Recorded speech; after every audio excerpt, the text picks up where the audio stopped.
ఒకప్పుడు విద్యననేది నిజంగానే గుడి వంటిది. గురువులు నిస్వార్థంగా జ్ఞానాన్ని పంచేవారు.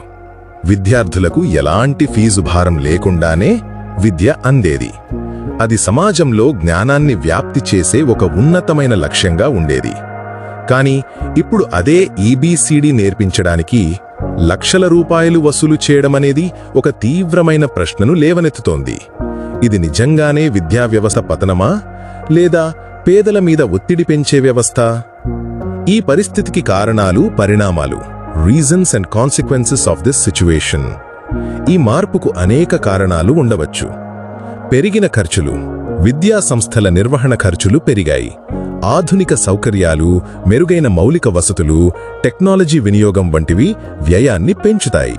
నాణ్యత పేరుతో నాణ్యమైన విద్యను అందిస్తున్నామని చెబుతూ ఎక్కువ ఫీజులు వసూలు చేసే ధోరణి పెరిగింది. ఇది ఒక రకమైన బ్రాండింగ్గా మారింది. పోటీతత్వం. విద్యారంగంలో పెరిగిన పోటీ, ప్రైవేటు విద్యాసంస్థల విస్తరణ కూడా ఫీజులు పెరగడానికి కారణమవుతోంది. ప్రభుత్వ పాఠశాలలు బలహీనపడటం, ప్రజలకు వాటిపై నమ్మకం తగ్గడం ప్రైవేటు విద్య వైపు మొగ్గు చూపేలా చేస్తోంది. ఈ పరిణామాల వల్ల పేద, మధ్యతరగతి ప్రజలపై ఒత్తిడి, ప్రజలకు వాటిపై నమ్మకం తగ్గడం ప్రైవేటు విద్య వైపు మొగ్గు చూపేలా చేస్తోంది. ఈ పరిణామాల వల్ల పేద, మధ్యతరగతి ప్రజలపై ఒత్తిడి. ఇది నిస్సందేహంగా పేద, మధ్యతరగతి కుటుంబాలపై ఆర్థిక భారాన్ని విపరీతంగా పెంచుతోంది. మంచి విద్య అనేది ధనికులకు మాత్రమే అందుబాటులో ఉండే వస్తువుగా మారుతోంది. అసమానతలు. విద్యారంగంలో తీవ్రమైన అసమానతలు పెరిగిపోతున్నాయి. ధనవంతులు మంచి విద్యను పొందగలుగుతుంటే పేదలు ప్రాథమిక విద్య కూడా అందుకోలేని పరిస్థితి ఏర్పడుతోంది. విద్యా విలువ క్షీణత. జ్ఞానార్జన అనేదానికంటే డిగ్రీలు, మార్కులు సంపాదించడం, ఉద్యోగం పొందడం అనే కోణం ప్రధానమై విద్య అసలు విలువను కోల్పోయే ప్రమాదముంది. పరిష్కారం ఏమిటి? What's the solution? ఈ సంక్లిష్ట సమస్యకు సరళమైన సమాధానం లేదు.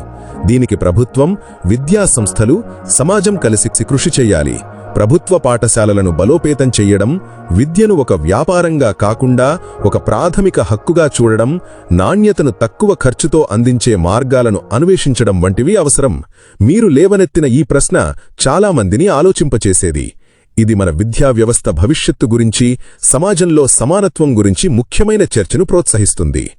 ఇప్పటికిప్పుడే ప్రతి జిల్లాలో ఉన్న ఉన్నతాధికారులు, ఎస్పీ, కలెక్టర్, ఎమ్మెల్యే, అలాగే డీఈఓ ప్రతి స్కూల్ వెళ్లి అసలు ఫీ న్యాయంగా ఉందా లేదా అని సమీక్షించాలి. ఫీజును నోటీస్ బోర్డులో పెట్టినంతే తీసుకోవాలి. వాస్తవం టీవీ ఆదిలాబాద్.